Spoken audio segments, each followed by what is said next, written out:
I'm your cold boyfriend. Today I am joined by Coppola. How you doing, Coppola? How's it going, man? Glad to be here. It's going all right. I've been gone for a minute. I've been gone for like 2 months. A lot of mental and physical crises going on, but I'm back. I'm ready to talk about Gossip Girl. Gonna rank the characters of Gossip Girl today. Gossip Girl is my favorite show that I've talked about on the channel. It's my favorite teen drama of all time. I think if I had to do a top three, it'd be one, Gossip Girl, two, Skins really impressed me, and three, I'm really inclined to say Dawson's Creek. I really am. The big three, the three pillars. Gossip Girl is super important. Yeah, I loved every second of it. And we're gonna take a look at this tier here. I didn't create this tier, so but I think I recognize all the characters this time because it's not every single one. Yeah, I think I it's the seen important some ones, or like plus 50 with all the side characters and shit. which I would be at a loss. It would be Yeah, aggravating for any fan of Gossip Girl to watch that. I think that Gossip Girl is so beautiful, right? Because I'm obsessed with kind of like narratives and inventing your own narrative. I'm obsessed with like the society of the spectacle. I'm obsessed with the idea that gossip is the truth given narrative. I'm obsessed with all of that. And Gossip Girl really just nailed it so well. And I also love that it was created and ran by Stephanie Savage and Josh Schwartz, who obviously did the OC right before that. And it's almost like this was their masterpiece. Like the OC was the warm up for the Gossip Girl series. I don't know. I just love the show so much. What do you like about Gossip Girl, Coppola? Now that I got you on the channel. well, in my mind, it's like one of the best shows on the CW, as far as I'm concerned. Um, No, absolutely, and I think that it gave the CW like an identity, right? Because like the WB was ending, the CW was starting, and it gave the CW like its own identity, even outside of the WB. Like it's no longer the corpse of the WB; it's its own thing with its own rules, right? Like I like that. mhm. And, who doesn't love gossip, right? Everyone loves Exactly, gossip. exactly. Oh man. Shout out to the movie Gossip from the year 2000. Yeah, Everyone that's a should good watch one. that. It's a great movie. What was always fucked with me about the movie Gossip is that it was directed by the same guy who made An Inconvenient Truth. Like, you can't make a movie about a bunch of lies, like, getting their own lifespans, right? And then make the global warming documentary 2 years later. It's ridiculous. The filmography of that dude. Um, I also love Gossip Girl because it started in 2007, and it's like a great transitional period. I think it's probably the millennial show. Now that I Hmm. think about it, I think it's the millennial television show, and a good transitional period from the 2000s to the 2010s. Right. And it really encapsulates and best expresses what that transition kind of felt like. And of course, I love the power plays of the rich. This show's very Cruel Intentions like. It's got a lot in common with even Edith Wharton with The Age of Innocence. So even classically astute. And since I've been gone for 2 months, Coppola, I was not here to talk about something awful that happened. Michelle Trachtenberg R.I.P. Rest in tragically peace. passed away. Happened while Yeah, I was on hiatus, but you best believe I basically cried. Like, what the fuck? she was Michelle young too. Trachtenberg is an icon, right? Yeah, but yeah, she Um, really stole the show. She was like an icon of the show, really. she was the icon of the show, and just to speak to Michelle Trachtenberg, like I rewatched parts of my comprehensive analysis study of it that I put on the channel, and every video, without fail, I'm basically begging Michelle Trachtenberg to marry me.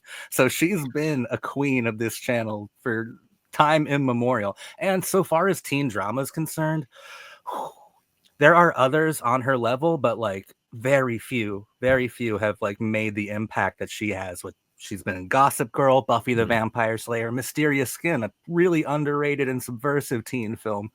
She's Harriet the Spy, if you want to go even like for preteens. Like she's been a part of every millennial's life, either as a crush or as some idealized form to want to be. And I think that she was always really fun as an actor. And on Gossip Girl as Georgina Sparks, she was just so diabolical, devious, sexy, and just fun. Like I just talked about how I love in Gossip Girl when characters play with the narrative. She played with it most deliberately, most obviously. Like she was thrown in there by the writers to solve an impossible situation. And she did it with grace and with style and with awesome lines like, tell Jesus that the bitch is back, right? Like she lives for eternity within Gossip Girl. And Georgina Sparks would have gone to S tier for me, like even Well, before the tragic passing. Like she would have been an yeah. absolute S tier. I mean, I'm fine with putting her top of the S tier, like right off the bat, right now. If you are, Absolutely. And if I go off on one of my stupid tangents, by the way, you can cut me off, say whatever you want to say. If yeah, I'm you're good, just man. Go ahead. talking too much or repeating myself. But yes, put her at the top of the S tier where Queen Georgina Sparks belongs. And I'm so stupid. I haven't done one of these videos in a while. There are only 2 rules here Okay. with the ranking for those of you watching. We're going to try our best to agree and compromise, but we do both get 1 veto. So if I feel strongly about a character that Coppola doesn't, I can be like, the hell with you, Coppola. It's going exactly where I want this person to go. And Coppola can do the same exact thing to me. And the other rule, which makes it a bit more fun and more, I think, competitive, only 4 characters are allowed on the S tier. There's a limit at 4, which for Gossip Girl is actually going to be a little tough. Like I can think of 3 Yeah. obvious ones, and then so many deserve that 4th spot that it's going to be a little difficult. I mean, if I had it my way, I would just put the top 6 right in S, but I got to follow these rules. So we're gonna do these rules. It's fun. I'm sure it's fun for someone who watches this. yeah, It's fun for me. I did a Buffy ranking, and Isabel and I just put like 12, 15 people on the S tier. Like it wasn't even fun. Okay, Chuck's father. What are your thoughts on Chuck's father and how they used Chuck's father throughout this show? Bart Bass. well, when he died, right? I thought it was really Mhm. interesting how his presence was like still filled with Chuck, as if haunted by his ghost, so to speak. But then he turns out to be alive, anyways. So I mean, I didn't find it very far fetched that he came back, even though that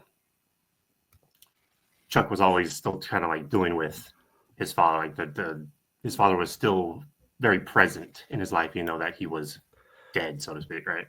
Yeah, that's a brilliant piece of insight you just provided because, like, even when he was dead, he was still there. Like, Right. Chuck was still the shadow.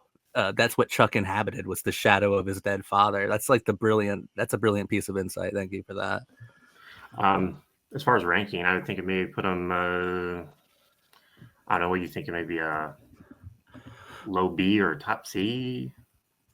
I'm thinking a top C because everything you just named, right? Mm-hmm. He was, this is a show that's in love with narrative systems, and he is certainly a part of a soap opera narrative system, so he's supposed to be a little trashy, a little absurd, a little sensational, like unbelievable, and he's supposed to aggravate the audience. I think we should put him at C because he was so aggravating deliberately, especially when he comes back. And it's like we have Right. to deal with this. Oh man. But what do you think? C? Yeah, we'll go with C for now. I'm fine with C. C is good. C is good. I kind of love Carter Bazin. Yeah. Sebastian Stan. I kind of love Carter Bazin. Like he, more than Georgina, more than anyone else, I think that Carter Bazin is the eye candy of the show. I really do. I think that he is like, he's so integral to the show's style and attitude. I love him a lot. And I know that he and Leighton Meester were dating at the time. Oh, really? So, yeah. That's a piece of So, information like, I didn't even know. one of the cruelest scenes, I think, in the show is when Blair, I think, invites Chuck over to get something from her. And, like, when he's there, Carter's there, and they just slept together, and she's wearing, like a sexy, almost maid outfit and just staring vacantly at him like her brains have just been fucked out of her skull. And he's just like, oh, this is fucking awful. This is terrible. Why am I here in this room? God, Carter was was a toy that both Serena and Blair used really well. That said, obviously it's not an S or an A tier, but like I'm not opposed to B for Bazin. Yeah, B for Bazin. Let's go for B. I'm fine with Do you have that. any strong thoughts on Carter Bazin at all?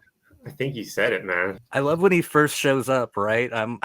It's been a few years since I've watched it. I'm gonna rewatch it after we do this. I'm gonna watch the whole thing again, but like he's just so untrustworthy. He's so much fun. Like he shows up and gets Nate into trouble, I think, is his first act. Oh, Chuck Bass. Oh, we got heavy hitters like all throughout here. I mean, what more can you say about Chuck Bass? He is Chuck Bass, right? Yeah. S tier. Chuck Bass. Put him in S tier. I want to put him in S tier so bad. Okay. Below Georgino, right? Yeah, obviously. Okay. Okay, Chuck Bass. Chuck Bass. I like him most in the first season where most people don't. I like him all throughout the show, but I like him most in the first season where most fans of the show have a lot of problems with him. In fact, I might like him most in the first couple episodes where he is so despicable and awful and cruel. I think in the pilot, he tries to sexually assault 2 different women.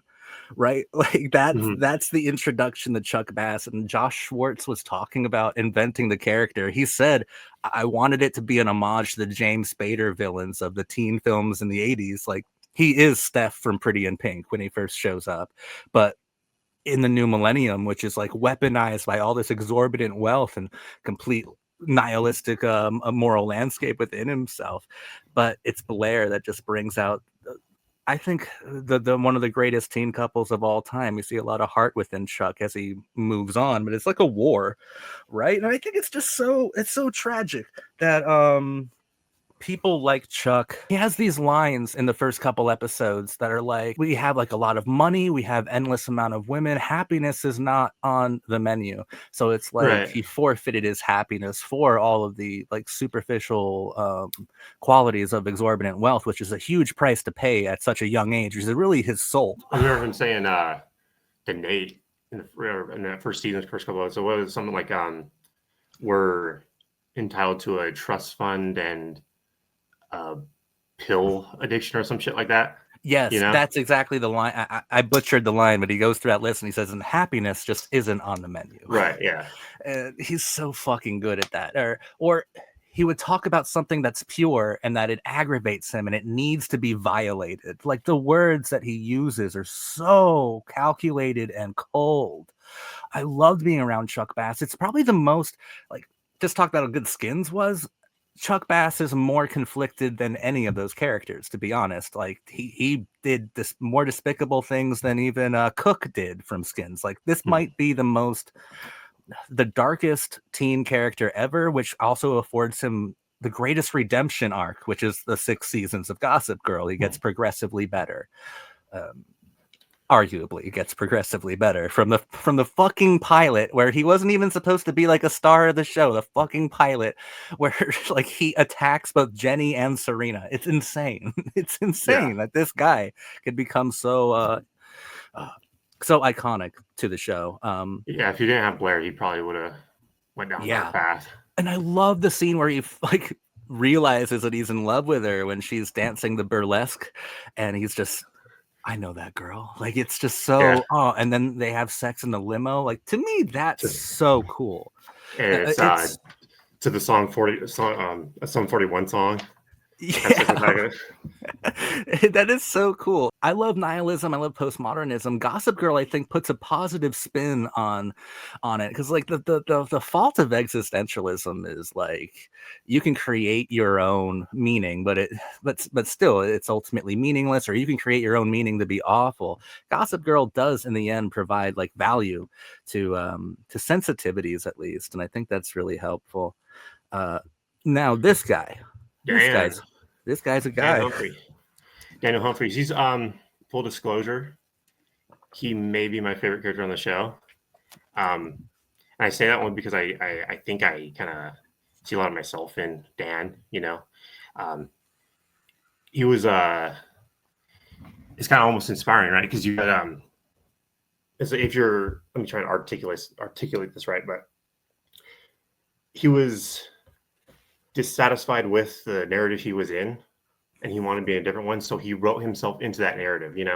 That's why I find like really clever. It's like you want something like you just have to write yourself into that narrative almost. It's like these. I don't know. It's just very clever. I find that very clever. It's so clever, especially if we take into consideration that he is the Gossip Girl. Everything we see is the result of his narrative systems. Like, he didn't just want to write him into the narrative of the Upper East Side. He Upper East Side or Upper West Side? I always get that Upper East fucked Side. up. Upper Yeah, it East was Upper Side? East Side. I always get that fucked up. Like, in all of my videos, there's a cut. And that's just because I said the wrong one. Because I'm not from New York, and I don't understand the difference. Yeah, you're But like Ivy Dickens, Florida trash. ow, just Dude, wait till we that get was to rough, Ivy. man. Yeah, But I anyways, am. yeah, it's like his novel, right? Inside. He wanted to be inside. Yeah. So not only did he write himself into it, he also gave he elevated the narrative that he was entering into. He has awesome lines like "You're no one until you're written about, or until someone writes about you." Yes, of course it did. Like, Nobody he until you is talk the about. overall architect of the show that we watched. He invented amazing love stories. And what's most interesting that goes like against existentialism is that when the characters act out of character, like he was in love with Blair for a minute, but Mhm. Blair will always love Chuck. Like, even God, even like the place of God, as in Dan Humphrey writing his novels and writing for the website Gossip Girl, like, he can't control everyone. People will naturally gravitate towards a narrative that suits their hearts. Dan Humphrey's really cool. Where do you want to put him? I might veto and put him on top of S, but that's just me. But I don't You know if I want to do waste. it, veto. I mean, if I'm going to waste my veto on anyone, it's probably going to be Dan. So I'll probably I put him would on have top said of A S. tier, Okay. but I'll I'm put. going to. Yeah, I'm going to veto top of S. My boy Dan. Okay, then we'll battle for the fourth S, which you must already know who I'm gonna go for. But and also, hats off to Penn Badgley. I think he was really cool, really good, and the show's really well designed because it's like, do you think the audience is supposed to see themselves in either Dan or Jenny, or like, do you think that changes over time? Like, does Well, he always remain our eyes? personally for me, it was always more so Dan. I don't know if it was that way, and maybe in the beginning before Jenny left the show, but for me, it was always Dan. Yeah. He's an interesting like audience input, because if he is like the audience analog, then the audience is not only implicated but like made criminal by the actions of Dan overall, like by the fact that he is the actual Gossip Girl. The killer was you all along, that kind of thing. It's fun to keep such a huge secret about your audience analog from the audience himself. Although I have heard that Gossip Girl was originally going to be Eric and they changed it last minute, but I'm not sure how much Yeah. credibility that has. I mean, that's just hearsay, right? I think Like so. a lot of the fans were thought Dorota was supposed to be Gossip Girl, and I was like, yeah, that's fucking stupid. How is it Dorota? Yeah, So Dorota's is it going to be revealed that she speaks perfect English? a lot of fans have like deified Dorota, which I think is ironically cool, but come on. Come on. Next is Elizabeth Hurley. I liked every part of the show, but I did find her a little underwhelming. Okay, you don't like Kruger's, man? You don't like milk? I do, but we haven't got to Lily yet. Elizabeth, like, did she? Okay, I love Nate. Nate is like the half considered character of the entire show, and Elizabeth Hurley's character was in service to the like the least considered character, which made her like not exactly well defined at all. And I don't think she's a great actress personally. I mean, I'm going D tier, but if you Yeah, want higher, double we can D. do Let's go higher. double D. Okay, fair enough. Dorota, Dorota. Depending on which fan you talk to, the best character in Gossip Girl. Right. For me, it's probably at best a C, somewhere in the C's. What if I put her at the end of the B tier? I'll settle for that. Yeah, I'm fine with that. She'll stay at the end. I think she's great, consistent comic relief. And she does elevate Blair's character a lot. Mhm. I think Blair is a far stronger character because of her. So unlike Elizabeth Hurley, to me, doing nothing for Nate Archibald, I think Right. Dorota consistently Dorota's more improves like Blair. she's more like a second mother for Blair in a way. Yes, yes, I like her more than Blair's actual mother. She, Eric, Eric, maybe somewhere in the low end of B or a top yeah, C. I'm feeling B maybe. B's all right. B's all right. Yeah. I've never had too much to say about Eric. I think he's a good character. I do think that the show loses sight of him.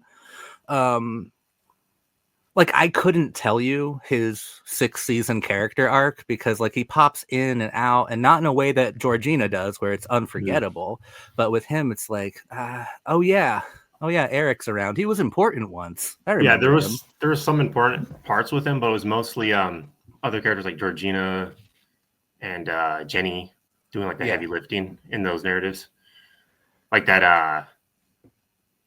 I was watching a clip of that Thanksgiving dinner scene. Oh, The shade he threw at Jenny, he's like, "Your sweet potatoes are bland." That was that hilarious, alone man. gets him on the B tier. Thank you for Right, yeah. reminding me. Sweet potatoes are bland. The Oh whole scene god, was that was good, so though. good. Ivy Dickens, Florida Trash. Now Florida I'm gonna trash. defend Ivy so I like much right Ivy. now. I I'd love probably. Ivy. I mean, I, I love put her Ivy. in. Put her in A. I'd put her in Yeah, A. she's going an A. Okay, I thought you were gonna give me some pushback on that one. She's absolutely A. I know she's like a hated character, but my God, she's so cool. Yeah. Man, I think she's beautiful, diabolical, devious. I love my Florida trash pride there. Right. And much like Dan, right? I mean, she's inserting herself into a narrative where she doesn't belong and cons her way into it, like into like a pretty powerful position of it.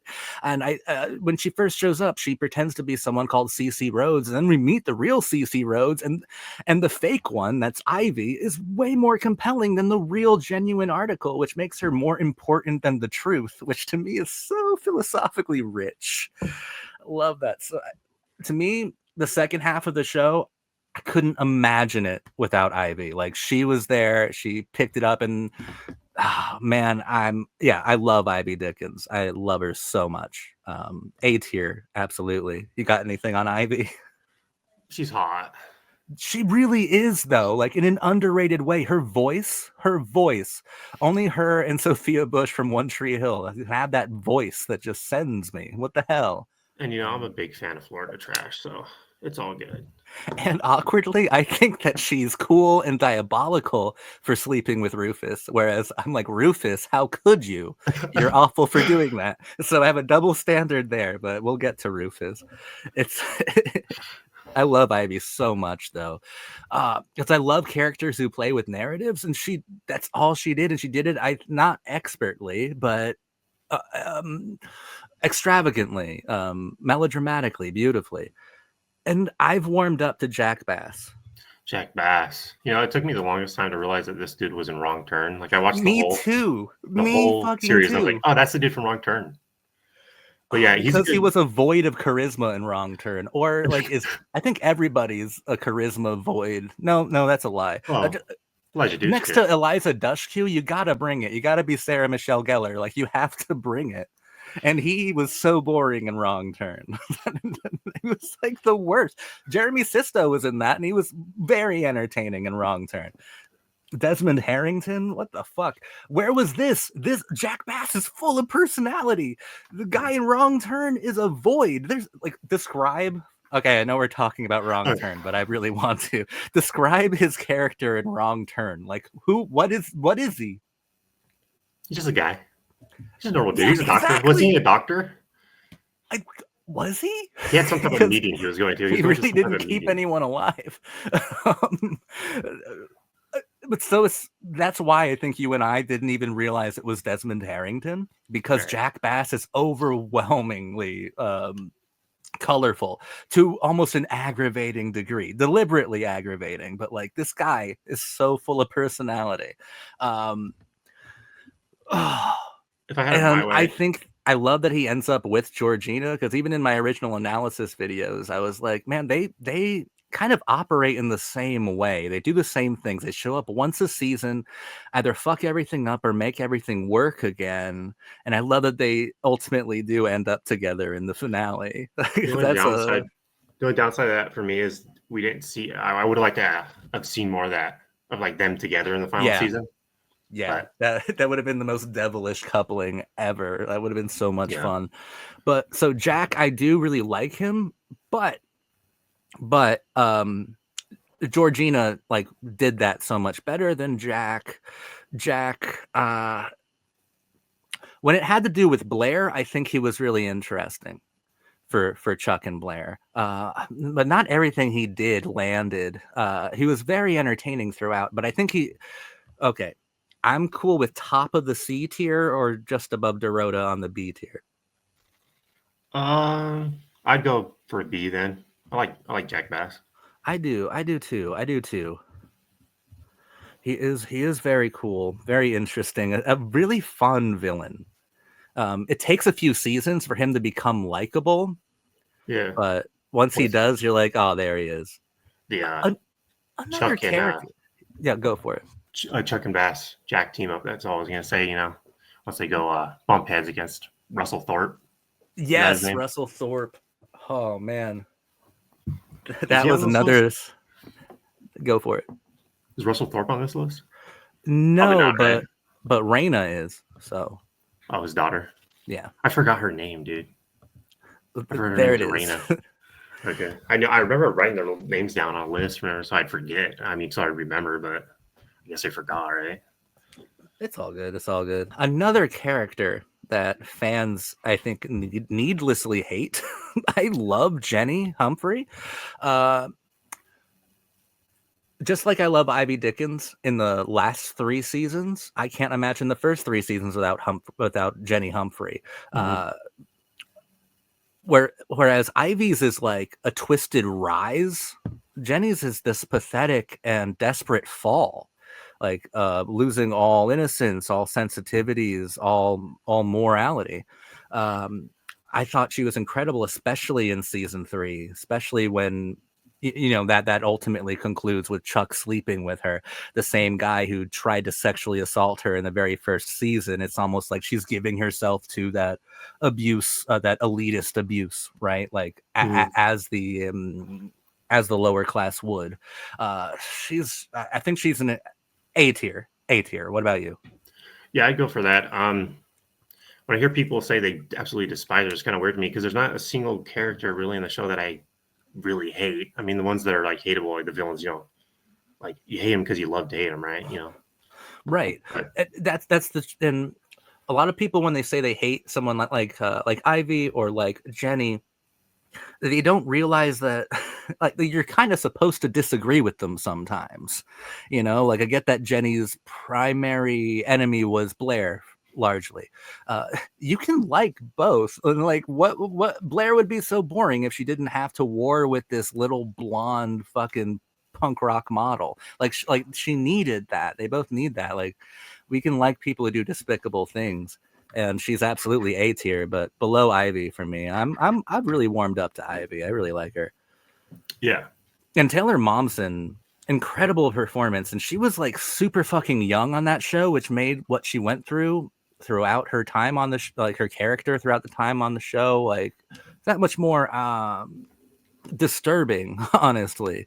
She did seem like she is being preyed upon by people like Chuck, by people who were like considerably older. Like the right. age difference was very visible, and I She was think only like added to the what, disturbing nature of it. 16?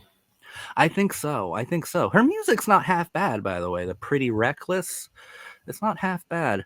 Now Or this that? I had to like look up because Oh, what that's her what's her name, right? I could, that's Juliet. That yeah. I is mean, I could tell by Juliet. the body. I couldn't. I had to look it up because I was like, "Oh, that's a weird picture for Nate." But You then I saw you him down there. you'd think they put her face, but I don't No, they focused on the important parts. Oh my god, this is know. She's pretty good all looking. in good fun.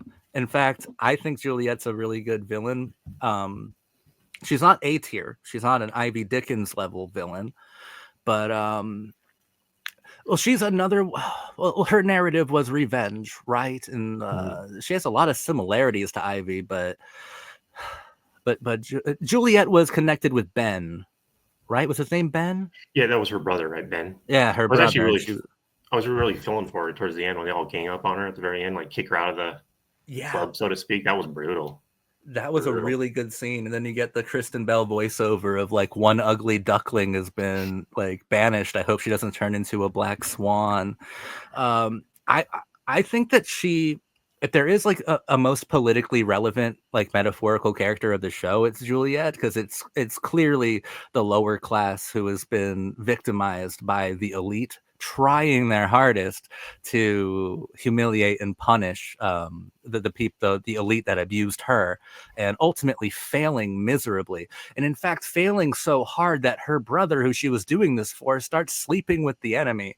You know, like it's rough to be Juliet. I'm absolutely B tiering her, if but we can do C tier if you want, because she wasn't as, they could have done more with her, Mhm. honestly.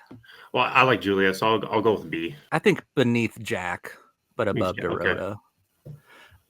Oh, I love this woman. I love this With the woman. rose. I'm going to beat all of the I hate cougar allegations. She's the hottest one on the entire show. I don't care. It And took one of me those, forever to realize that was Scream 3. It took me forever all right, one of the to opening realize she kills. was the first person killed in Scream 3. Okay. She has like one of the most last names on the show, right? She's one of the characters with the most last names. What is it? Yeah, Kelly Vander Rose. Woodson, Humphrey, something, a Bass. Yeah, all hyphenated. It's so good. Kelly Rutherford was so great. Uh, one of the reasons why Gossip Girl, one of the many reasons why Gossip Girl is my favorite piece of teen television, and by the way, teen television is my favorite form of art ever, is because it's the one show where I can say that a character like Lily, and maybe even Rufus, the parents are just as compelling sometimes as the teenage characters, and that's never normally the case. But here, Lily, she's operating on the same, or even a more sophisticated level than Serena's own narrative manipulations. Like she's Mhm. operating just as fluidly, if not more menacingly, or like more triumphantly. Uh, I I love her character a lot. She's an A tier for me. What about you? Yeah, I'd say A tier. There's one part that's coming to mind. One of those lines when after Eric comes out as gay, and then Mm, she was worried about it. She was almost didn't want to admit it or something. And her explanation was, uh, she doesn't want life to be any more harder for them because their family's already going through a lot of trouble. I think that's a great emotional side you see of her in one of the like early yeah. seasons. Oh, I felt for her so much in those early seasons. Like, I didn't see where they were going, for instance, with Chuck and Blair. I didn't know if it was all hedonism, if it was all fun, or if it was going to be something we were going to continue to do. Like the love story that first got me was Rufus and Lily, because I was like, man, she's like yearning for that nostalgic piece of herself. Like there's so much passion, so much emotion from Lily in those early seasons. She becomes a little bit more hardened as the show goes on, understandably, considering what her character went through. But yeah, I'm glad you pointed that out. She's really good. Top of the A tier or where? Um, I'd probably put her at the end for now, maybe, but There, yeah, fair. Oh, Ivy, you Florida trash, fucking Cleopatra. yeah, Oh, the queen the bee. queen. I mean, okay. I was gonna say, what is there to say? We will say things after I put her to the very top of the S tier. This would be my veto forever. Is yeah, Blair fucking Waldorf. If nothing else, whenever I first think of this show, it's not Chuck, it's not Georgina, and it's not Dan, it's Blair. Blair to me represents everything that's fun about Gossip Girl, everything that's sexy about Gossip Girl, everything that's philosophically interesting about Gossip Girl, everything that's sensitive, everything that's millennial about Gossip Girl as well. Like there's Leighton Meester. Congratulations. This is one of the finest characters in the entire art form, and a wonderful performance. Love her to death. You say some things about Blair Waldorf. Something I kind of just realized now, looking at both Blair and Dan here on the screen. I think more like Dan's character represents like narratives, and then Blair's character represents like almost like the face of the show, like Yes. like the icon of the show. Well, according to Dan, right, she's like along with Serena, I suppose, but she is the muse of the show. Mm-hmm. Like exactly what you said. Like she's the icon, she's the muse of the show, she's the core of the show. She's what the narratives are written around. Like if we live our lives according to narrative and we invent our own narratives to complete an arc that we think is fulfilling, then like the ultimate narrative would be within someone like her's orbit, right? Like it would be including her, because she would make every narrative that much more rich and more developed. God, I just love her so much. I think she's like so important. And we all love Blair. It's Leighton Meester, ladies and gentlemen. Leighton fucking Meester. Like, what are we gonna do?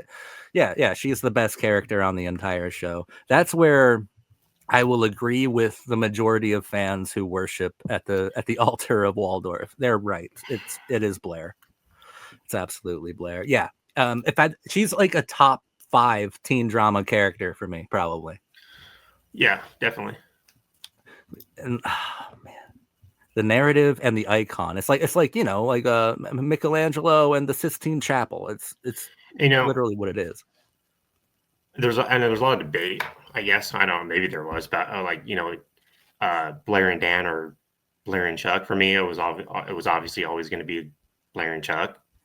But like you said, like Blair is his muse. Like she does end up becoming his muse because it goes back to his book, right? Inside. Yeah. And he's in love with Claire in that book, clearly based off Blair. And it's like, you're never gonna have every single one of your muses, some of you have to let go. So that's absolutely beautifully said. If I can add something superficial to it, man, I fell in love with her so hard when she was. Maybe I saw a little bit of myself in Dan as well, because Dan was always into going to see the double life of Veronique, and they had a whole discussion about Jacques Tati, about Mr. Hulot's holiday. And I'm like, Blair, what the fuck? Because she's a person of so many dimensions too. Like she has like a sophisticated, artful side to her. Like she's very clever. She's very smart. She is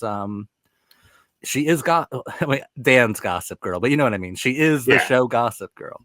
Like he's like I say, like he's like behind the scenes, like the narratives of Gossip Girl, and she's like the face, like she's It's so cool because right, like Dan, that was his icon, and these two, the other people on the S tier, are the people who Dan couldn't really control, right? Like they kept doing their own thing. Now Blair put fucking Georgina in her place and with her immortal lines like, didn't you hear I'm the bitch around here or something, right? Right before she set Georgina off. Yes. But that religious God. What was it, a religious? Yeah. I like the weird stylistic fetishy payoff to that in season 5 when Georgina shows up dressed as a sexy nun. I'm like, Michelle Trachtenberg, you are the hottest Jew that ever lived. We love her. We love her so much. Now the real CC Rose. Was her name Charlie? Yeah. Am I doing it wrong? Was it CC that they were doing? She went by Lolita anyways, right? Oh, of course. It was Lolita or Lola, or it was one of those. I don't know. I hope it wasn't Lolita. It's been a while though. So like I said with Ivy, when Ivy was pretending to be her, she was a much better her. And I love when when she showed up and it's like, Ivy is so much cooler than you. I have to put her at D. Yeah, I'm fine with that. I wish we got to see more of her in the final season. Yeah. It might be a little underdeveloped, but even that we can uh, put in Ivy's trophy collection of like, But it's because of her that she's underdeveloped, you know? it goes back to the tagline of the show: "You're nobody until you're talked about." Right? That's Nobody it, knew she yeah. was the real Charlie Rhodes until like a way after. So Then it didn't even matter, right? Because like the old Rhodes gave gave the fake one all of her money, even though she knew that that was the fake one. right. It says so many interesting things about how truth just like gossip is truth given a value, which doesn't mean it's true or untrue. Like it's so circular and contradictory, but makes it so much fun to interact with. Nate Archibald, I like Nate. I like him a lot. I do Um, too. he's one of the more looser characters of the show. I think I remember you mentioning that. But I like Nate. I do like him. I would say he's somewhere in the A's for me. Probably.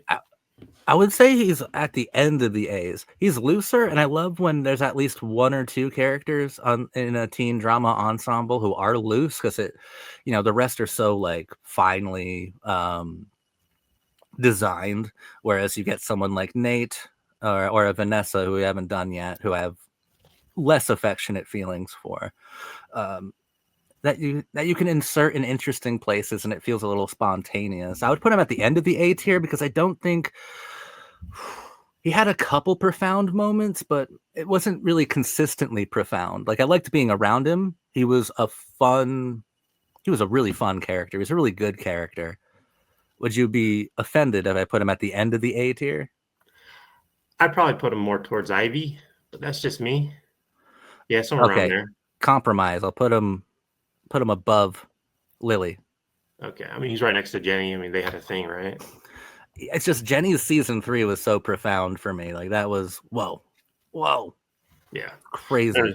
Another thing I like about Nate is back to Dan's book inside. You know how he got meshed together with Eric in the book. What was his name? Derek or something like that. And then he was started to feel like half a person, and he was like kind of offended by it. And he's like, and that it really spoke to like the meta narrative of the show because you're like, oh, this is one of the more looser characters, and in Dan's book, he's being condensed with another person based It's off, so fascinating because it's like it's the real guy realizing that he's not well defined at all. Yeah, Like, he didn't have a problem that he was gay in the book. He was just like, oh, I'm not defined enough to warrant being based off like have a character based off me. I'm like two people thrown together in the that book. is amazing. That might be my favorite Nate moment.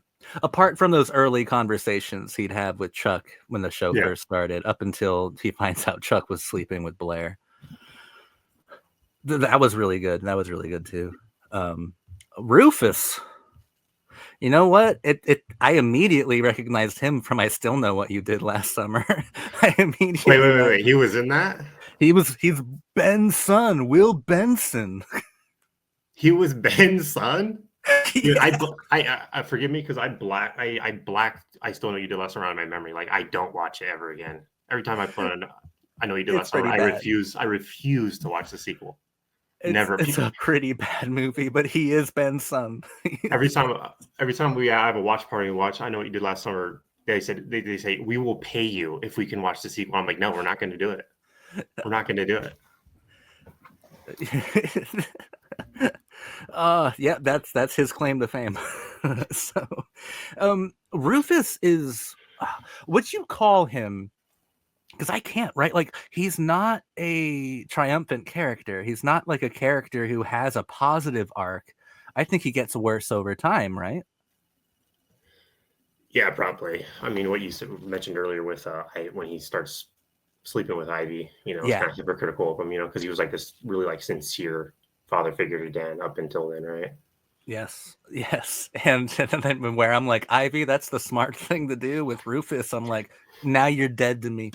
Now you're dead to me, Rufus, which makes it a well-written thing, and I like that. But I don't even know. Once he was absorbed into Lily's wealth, he became a kind of shell of himself. He was like pretty strong in season one, but he just kind of got worse over time and less compelling on account of that. I mean, Lily just overpowered him in a lot of different ways. Not saying it in a villainous or antagonistic way. Just he didn't have the backbone that he thought he did. Right. He doesn't even end up with Lily at the end, does he? He doesn't, right? No. Because she gets back with her husband. What was his name? William? Yeah, and it's the same guy who I think was like feeding her antibiotics to make her think she was sick. Yeah, and it's the same guy who conned his way back into a relationship with her after using Ivy to sleep with Rufus. Yes. So yes. Oh, love this show. He's not on this list, by the way. I remember someone talking about Rufus and how he does end up with Lillian at the end. And then someone replied to him like in the comment section somewhere, and he's like, and they're like, and he's wearing glasses to show the passage of time. And you're like, okay, what? Like, okay, what does that have to do with anything? So okay, I'd probably put him in a C then. Yeah, I'm saying Bart looks a little lonely. I'll put him at the top of C. Yeah, he's got to be C. These are banger characters, I swear. Who is this? Oh, I almost said, who is this? I should be taken out to a field and shot. Oh my God, Serena van der Woodsen. Ivy's not going to stay at the top of the A tier for long. That's all I'm saying. If there wasn't any rules, I would put her in S. But if there weren't any rules, she would be absolutely S. Right. Yeah, I'd definitely put her top A tier for me. And you know what, man? Okay. Chuck Bass rules, right? Mm-hmm. I'm going to say something crazy. Chuck Bass rules. In retrospect, what was Serena more interesting than Chuck Bass? I think Serena did more. Chuck was almost at the mercy of the narrative half the time. Serena, more than Dan, more than Georgina, gamed the narrative, right? Like, remember when she had the paparazzi follower? Right? Yeah, when she was with Carter Basin. Exactly. Going all around. And that was all very deliberate. She was gaming the narrative, creating one to get her father out of hiding. She did a lot. And the cool thing about her and the many different guys around is that I always viewed it as like these different fascinating parts of this like secretly complicated girl that she wants to amplify. Like, she has all of the qualities of Dan, all of the qualities of Nate, and of like the artist, and even Ben, like, and Carter Bazin probably. Like, she wants to amplify those things. No, I agree with everything you said. Is she more interesting than Chuck Bass? I mean, if you put a gun to my head and made me force me to pick an answer, I'd probably just end up going Chuck Bass because, yeah, dude, I'm still feeling Chuck Bass. It's so close, but it's Chuck Bass. It's Chuck Bass.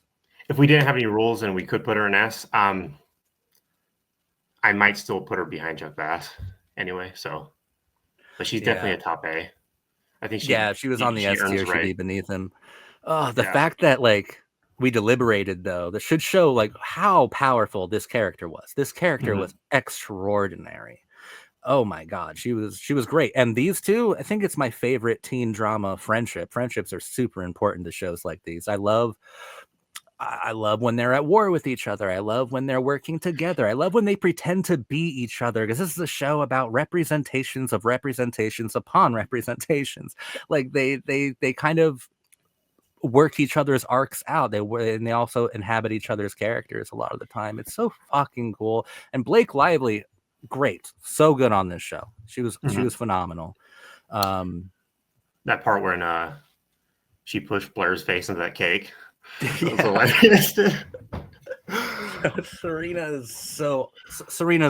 Serena's amazing, but we have a pretty stacked S tier. I'm sorry, Serena. Sorry. Tritt. His name Tritt. Yeah, Aaron, played by Aaron Tveit, which this guy makes me so gay. Not mostly because the reason I love him is for his Broadway work in Next to Normal. I'm like, oh my God, that's a Next to Normal guy. He can do no wrong. I mean, I don't like this character very much, but there he is. Got to give Aaron Tveit his flowers. But the character Tripp himself is kind of pathetic. I mean, he was Yeah. gonna leave his wife for Serena and then run away, and then he ends up getting in a car crash, and then like just ditches her. Hey, that sounds like a life goal. I can tell you. um, but I think he's a D tier character, to be honest. I would agree. I would Because probably say, you know what, Nate, you didn't have very good antagonists beneath Elizabeth Hurley, actually. yeah. Because I think he was supposed to challenge Nate, and he did, just not to the full extent that he was that was possible. Well, you could say Nate's what was his grandfather was probably a better antagonist Yeah, towards him yeah, than Trip was, because Trip was more kind of like a pawn the whole time. that's true. That's true. But yeah, dude makes me feel very gay. Anyways, Vanessa. Vanessa. Vanessa. I like Vanessa, especially in the earlier seasons when she came She's my back and least favorite of the original gang of the yeah, main kids. and then she kind of just like disappears after what was it, season was it 5 or Yeah, did she and do you disappear? agree that she disappears because the writers? I feel like the writers finally gave up. I feel like Well, they stuck her with Nate for a little while, but then she was they like in stuck that Huck too, and yeah, Dan. Everybody they couldn't find a way to make her compelling. she was in that three-way thing with Dan for a little And bit. yeah, was that with Hillary Duff or Yeah, was that with some? that was Oh, Hillary with Duff. Hillary Duff. Okay, Yeah, it's kind of she's cool. She's. I don't think she's A tier material. I think she is B tier. yeah, I'd probably say somewhere in the low end of B. I'll put her above Jack, above Eric too. What do you think? Um, yeah, I put her above Eric, but now that I'm looking at the B tier, I This kind of guy's think got to move. no, I mean he's fine there, but I think I might want to put Jack Bass above Eric. Yeah, That's me just too. me. Yeah, Me too. yeah, that's looking good. That's looking a lot better. I do like Vanessa. It's just well, she I know had the she. most unfun stuff to do on the show. Like she interfered with a lot of like deliberately. Like it was good that she interfered, but it was so aggravating to the audience to see her interfere so constantly with narratives that they were enjoying. I think is the main thing. I think a little bit after Jenny left, it was like her who filled the sixth slot of like the core Hmm. group. But like you said, I don't think they really knew what to do with her, so she kind of No, just where did she fuck off to? It was like live with her parents or something, or probably. Well, like the thing is, Ivy is secretly so good. Like all the stuff that they could have done that was interesting politically, philosophically, or like within the class system, mm-hmm. everything was done better by Ivy, or even done better by Dan. Like it's almost like she wasn't really necessary, you know. She was more so kind of like a remnant of Dan's past life as he's transitioning into the next one. Yes, yes, Um, but that's the one thing about season 6 that I wish I could see more of, was like side characters like her coming in, because yeah. that was the shorter season. And if we're like interested in forcing yourself into a narrative where you don't belong, that's where Ivy Florida Trash did it more compellingly. Right. Vanessa's fine. She's just the least compelling of the main people. Yeah, I would agree. And here we have Willa Holland, who, oh my god, She was evil, dude. She was evil. I loved her so much. I liked season 3. I think she was in season 2 and season 3. But in season 3, yeah, so evil. She drugged Jenny and left her to be like gang raped at some bachelor party. Like it was insane. It was insane. Yeah, thank God for Nate, right? He's the one who That's came in. right. I think she's a pretty decent antagonist, like a C tier because she wasn't in it a lot, but unforgettable, Yeah, and informed Jenny's story really well. for me, I'd put her probably top C above Rufus. Yeah, I'll That's put just them. me though. When she burned Jenny's clothes, man, oof, Yeah, brutal. you know what? She's But I was all there she's. for it, man. I was fucking laughing hysterically and clapping when that shit was going down. I forgot she did that. She was awesome. She was great. She was great, and of course, She's a big OC alum. She played Marissa's sister on the OC, so it's nice seeing the times when Josh Schwartz and Stephanie Savage bring some of their actors over after they were on the OC. And I don't know, Rufus is gonna get a bit aggressive with this young pretty girl right next to him, so he's going down. Okay. He can't be next to the young ones. Her and Willow Holland, her and who was the lady who played Juliet? They were both on Arrow, weren't they, on the CW? Were they? They went to Arrow, right? I mean, not that was like that show's like nowhere near Gossip Girl, obviously, but you know. Oh no, I believe you. They stayed like on the CW path. Oh, nice. Yeah. Good for Willa. Good for Juliet. Hilary Duff, who's who has the great line of like looking at Vanessa's Godard poster, going, "I love Godard." Like, I'd probably put her in maybe a C. Yeah, C. I put her at the end of C though. Yeah, it was interesting when she was there, but she left pretty early on, and there was, you know, I mean, the most she had to do was the whole threesome thing, threesome arc with Dan and Vanessa. It was really fun having her on.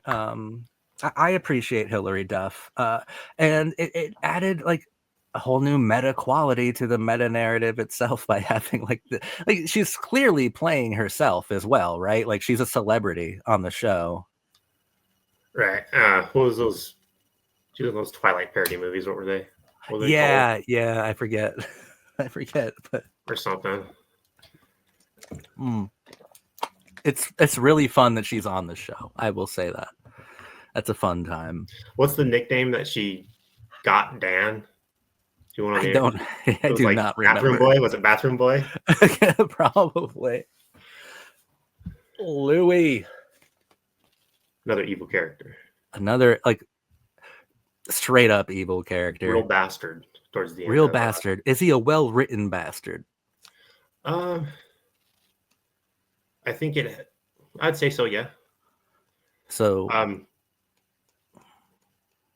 remember you mentioned in your videos about Blair and her like fantasy about being a princess, right? And then, you know, Louis comes along and he can almost feel that.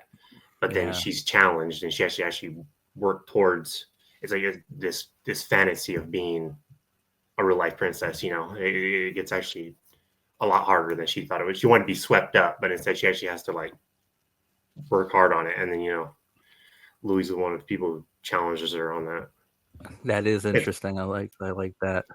But as far as ranking, I put him probably somewhere in maybe C's just because he had the impact that he had for Blair. That's a big impact. But after that, he pretty much just goes away. And I think top of C, honestly. He impacted Blair a lot and elevated both Chuck and Blair. Yeah, he did a lot. Like Willa challenged Jenny too, but not. But Jenny succumbed to the darkness. You know, she didn't overcome it. Louis challenged Blair for like pretty much. Was it the 4th season? What season did he? I think it was 4 and 5. Yeah, so that's quite some time. Yeah. Very good stuff. Raina, look at you! Oh my lord, Raina. So her and Chuck had a thing for a minute, right? Yeah, for a minute. And what do you think of the whole Thorpe storyline? I know it's like soap opera as fuck, but like, what do you think of it? Personally, I didn't mind it. I mean, the way it concluded, I thought was pretty great. With the whole him going full psychopath and kidnapping Blair, and then gonna blow up the building. But yeah, that was wild. That was crazy. I like the whole Chuck and Jack team up out of that, though. Oh yeah, that was cool. That was very cool. I feel like as an antagonist, he did serve his purpose quite well. Yeah. So, Raina, do you think like? I mean, I think C tier again. For me, if it's C tier, it'd probably be on the low end, just because her father felt like he was doing more as an antagonist. She was kind of there. Did more for the show, Hilary Duff or Raina? I know. They're about the same for me, honestly. I'll just put her above Hillary Duff at least. I mean, Raina did. She was probably more like had to do with more of the plot than because Hillary Duff was kind of like just a. She was in and out. She was pretty. She came like Right. in and left pretty quick. So, but Raina, she was more. I don't know. She was like on her father's side. Then she had to be convinced by Chuck that he had like ulterior motives, and then turned against him. And it was like Yeah, I'm cool with her on C tier. Well, okay, both these two are connected, so I forget who Army Hammer played, but right. that's And then Poppy. Poppy, right? Yeah. Um, I can say that Army was more compelling than Poppy. I feel like he had more to do. Yeah, definitely.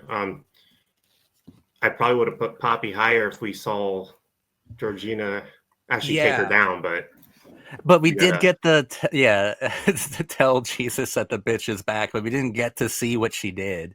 right. So Poppy does suffer from that, which makes her, to me, a C tier for sure. Put her above Raina though, because she was important, and the few scenes we did get were cool, just very underdeveloped. Whereas Army, one of my favorite parts of season 2 was, they were scamming rich people out of money, and Rufus, who just fell into new money or something, like an idiot because he's not financially educated or whatever, like keeps trying to give money to Army. And Army like shows some sort of like soul or heart, and it's like, no, I don't want to. And then eventually he's like, fine, I'll take it. Fine, you Right, keep coming back to me. and then Lily had to even lie to him, and she paid him back or something like that. Yeah. Now that's goals. That's the kind of wife you want. And I do think he and Serena looked good together too. I mean, I'm saying for a villain, I'm cool with beneath Juliet, but above Dorota on the B tier. I think he was a good presence. I'm kind of leaning more towards maybe. I'm tempted to say C, but you did make a good point, so I'll settle for B. Yeah, because I don't think he's a. But at the same time, I don't know if he's above Louis though. Oh yeah. So What if we swap Louis for him then? But no, we can just put them both here. Yeah, that could work. Yeah. I have a thing for Willa Holland though. Okay. Okay. Well, I mean, you could put. I mean, since Louis was such a big impact, you could put him on the low end of B. He can go beneath Dorota. And then I'm more comfortable like that. Okay. I don't know why. I'm more comfortable with that. Or not. Fuck it. Okay. Oh, dude, I love Damien left. Dalgard. Yes. Damien Dalgard is one of my favorites. Oh, yeah? He's pretty cool. That flashback when you see him at the boarding school with Serena, he's doing Serena's papers and shit, and he's all like a young little boy doing her papers. He's pretty awesome. I don't think he's A tier awesome though. Okay, then I'd probably settle for having him somewhere towards the high end of B. I liked him a lot. I liked him a lot too. Carter Bazin versus Damien. I would probably go with Damien, but that's just me. That's personal preference. You know what? You're the guest. We're doing that. All right, cool, man. Blair's mom. I already said I like Dorota more than Blair's actual mom, but I do like Blair's mom, but she's a C tier character for me. One thing I noticed when I was rewatching the show, did they recast her after the first episode? Because I think a different actress played her. I think so. Recast her. Yeah, I think so. But yeah, she was all right. I vaguely remember that. There's a real twisted part with her when she sets the pie down in front of Blair because she has an eating disorder. And she eats the whole thing. That was pretty fucked up. Oh my god, yeah. Okay, so behind Rufus, ahead of Poppy. Yeah, I'll settle for that. Okay. And then the voice. Also, this way we keep Rufus away from all the young girls, so we can't make the same mistake twice. And now we have the voice of Gossip Girl. Yeah.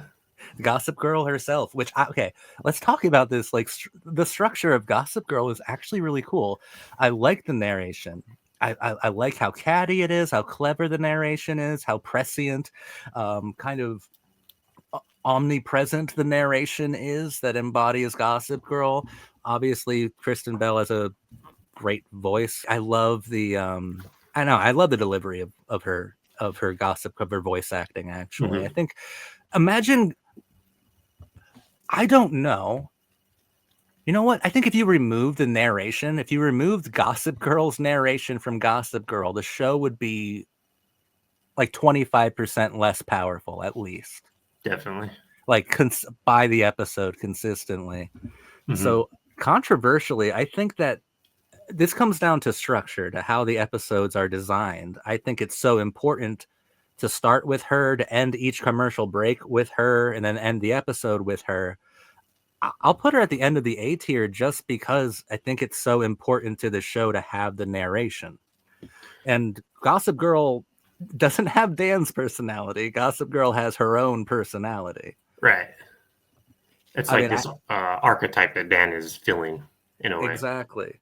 And I appreciate it so much. Very end of A tier, I think, sounds logical because the show would not work without it.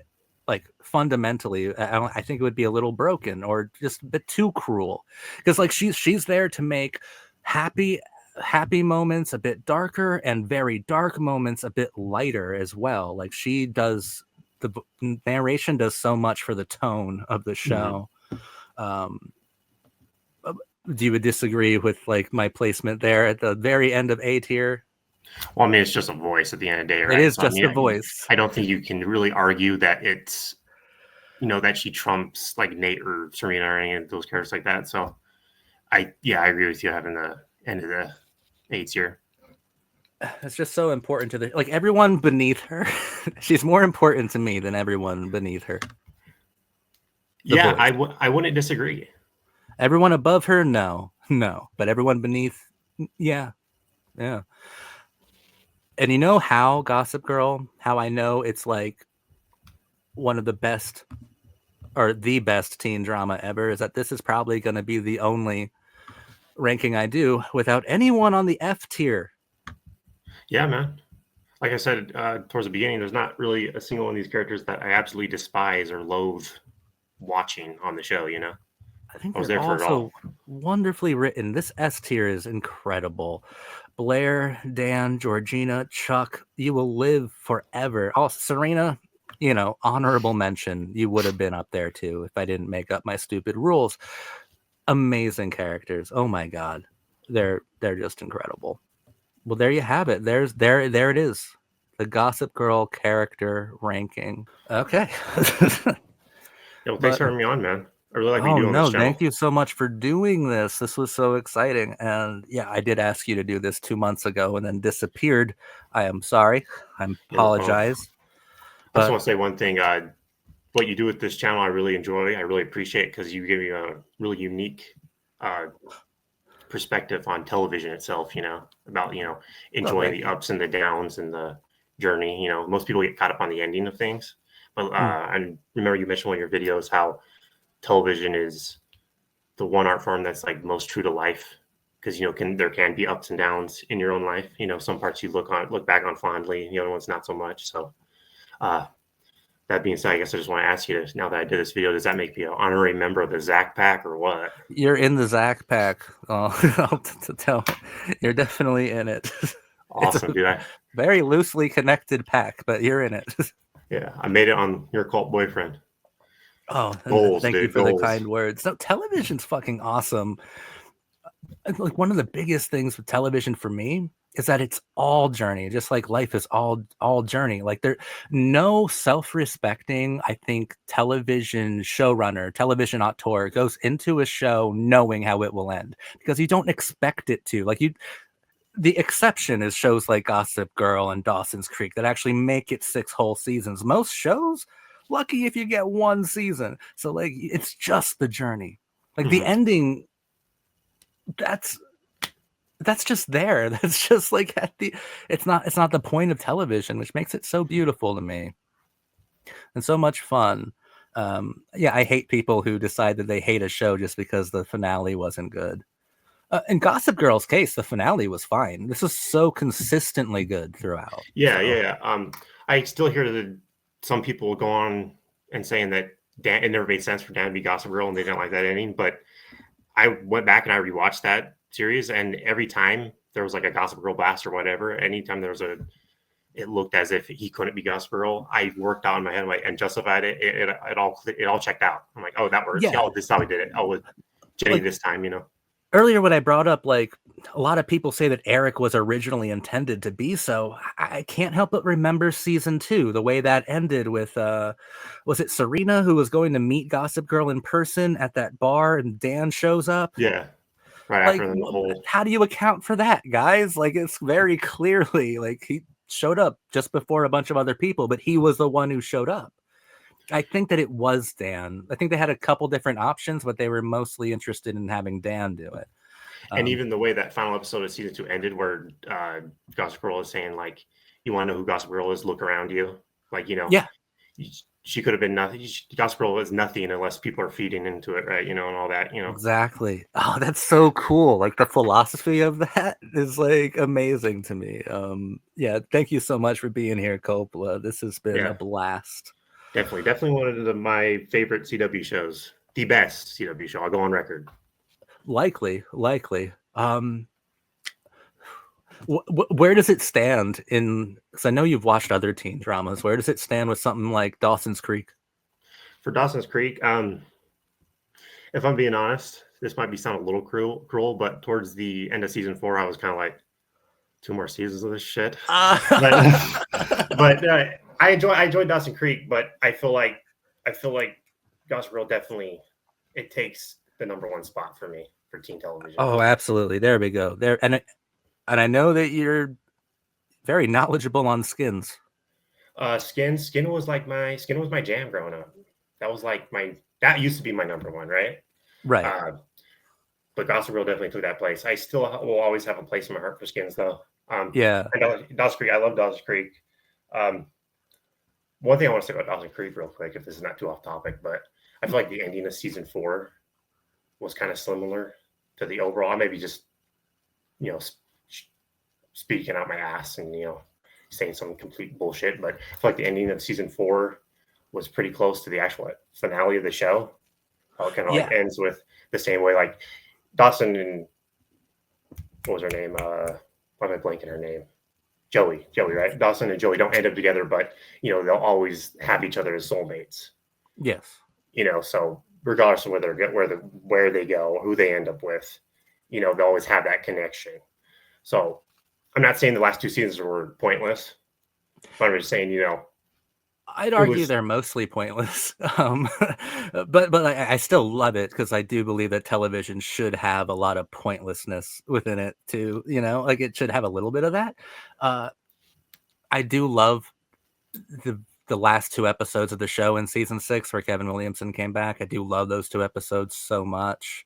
I love the journey of 5 and 6. I love Chad Michael Murray in season 5. Like there's a couple things I love, but 4, yeah, they called the last episode Coda, so like it could have ended there, and brilliantly enough, the episode Coda revisited all the earlier themes, like the coda of any symphony would, the coda of any piece of music would. right. And I think, yeah, it is foreshadowed by, or does foreshadow Kevin Williamson's ending. Yeah, definitely. Ultimately, 2 years later. But yeah, for me, it is Gossip Girl, Skins, then Dawson's Creek, even though I think that season 6 is overall bad, what it did for the genre is like so important, and how iconic they all seem to be. It's fun stuff. Mhm. But obviously Buffy would be around there, and Veronica Mars too. But yeah, no, but Gossip Girl is special. That's the work of art. That's so cool that Schwartz and Savage were able to pull that off. Just so nice, so great, and I'm so happy you did this with me. All right, Yeah, it gives thank me you. a greater appreciation for television too, because not everything can be a masterpiece like Gossip Girl. So, Yeah, and CW did work by different rules. I like that you're like separating the WB from the CW, because like the other good CW shows are, they jump the shark a lot more times, like the Vampire Diaries and stuff like that. Like the other yeah, CW shows, uh, it's it gets rough. It gets rough eventually. But the thing about Vampire Diaries, I'd probably only, if I were to rewatch it, I'd probably just rewatch the first 3 seasons. If I'm being honest with you. Yeah, because season 3 is the big Klaus. I'd watch until Klaus left for his other show, because then it's just too much. But we all love Nina Dobrev. Oh, and we all talk about dudes making me feel so gay. Ian Somerhalder. I'm gonna end the fucking video now. Thank you for watching. XO.